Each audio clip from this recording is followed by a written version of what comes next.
इस कहानी की लेखिका है सोनिया सैनी। पिछले 4 साल में ये तीसरा ट्रांसफर था। पापा के साथ हम पांचों, हम 4 भाई बहन और माँ भी बार बार इस तरह सामान लेकर यहाँ से वहां भागते परेशान हो चुके थे। सबसे ज्यादा दिक्कत आती थी बार बार स्कूल बदलने में। नया माहौल, नए लोग। जब तक हम थोड़ा संतुलित हो पाते, पापा एक नई जगह जाने का आदेश सुना देते। इस बार पापा का तबादला शहर से दूर एक छोटी सी पहाड़ी पर बसे गांव में हुआ था। हम चारों का मुंह लटका हुआ था। एक तो गांव, वो भी इतना पिछड़ा हुआ, न ढंग का स्कूल होगा न रहने की जगह। ऊपर से हमारे बड़े परिवार का छोटे मोटे मकान में गुजारा भी नहीं था। पापा ने बताया कि रहने के लिए डाक विभाग की ओर से एक पुराना बंगला तैयार कर दिया गया है, कोई दिक्कत नहीं आएगी।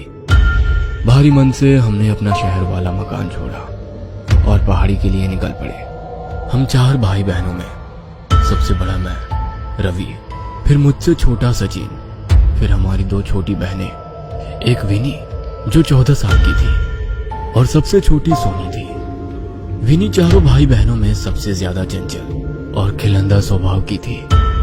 हर समय हंसना, मुस्कुराना, खेलना, कूदना, सबको परेशान करना, यही उसकी दिनचर्या थी।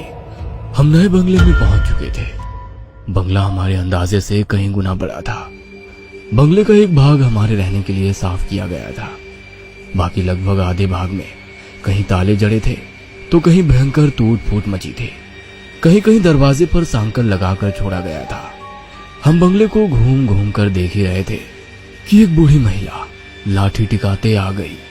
उन्होंने बताया कि उनके पुरखे भी इसी हवेली की देखरेख करते थे। वो अपने माता पिता की इकलौती संतान थी। शादी के कुछ समय बाद ही उसके पति का देहांत हो गया तो वो वापस अपने मायके आ गई और इसी हवेली की देखरेख करने लगी। माई लगभग 75 साल की बूढ़ी महिला थी। हमारे परिवार को देखकर उन्होंने मेरी दोनों छोटी चुलबुली बहनों के सर पर प्रेम से हाथ फेर कर कहा, अल्लाह हाफिज। आप मुस्लिम हैं? माँ ने कुछ अजीब से भाव चेहरे पर लाकर कहा, जी मैडम, एक बात का ख्याल रखिएगा, बच्चियाँ बंगले के दूसरे हिस्से में ना जाने पाए। बच्चियों से मतलब क्या है आपका? मेरा मतलब बच्चे या बड़े कोई भी बंगले के दूसरे भाग में ना जाने पाए। जितना हिस्सा साफ किया है उतना ही भाग इस्तेमाल में लाए, समझे?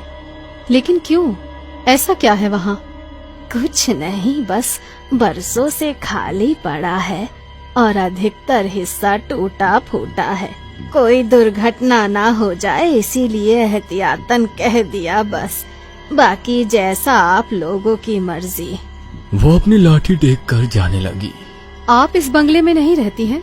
माँ ने हैरानी से पूछा। नहीं नहीं, मैं तो पास ही में बनी छोटी सी बस्ती में रहती हूँ।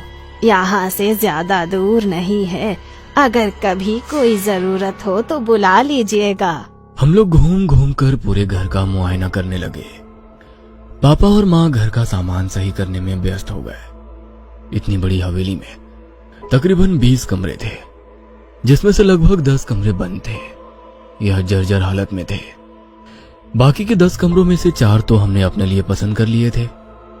बाकी बचे कमरों में सामान लगाने के बाद भी 2 कमरे बचे ही थे। ये बचे 2 कमरे मेरी दोनों शैतान बहनों के खेलने का मैदान बन चुके थे। हमारा दाखिला गांव के ही स्कूल में करा दिया गया था।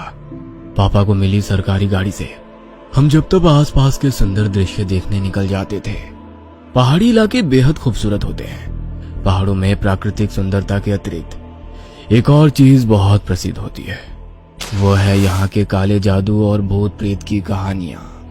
मेरे सहपाठी अक्सर मुझे यहाँ वहाँ के भूतिया किस्से सुनाकर डराते रहते थे। मैं भी घर आकर अपने छोटे भाई बहनों को डराने के उद्देश्य से वो कहानियां और भी मिर्च मसाला लगाकर सुनाता।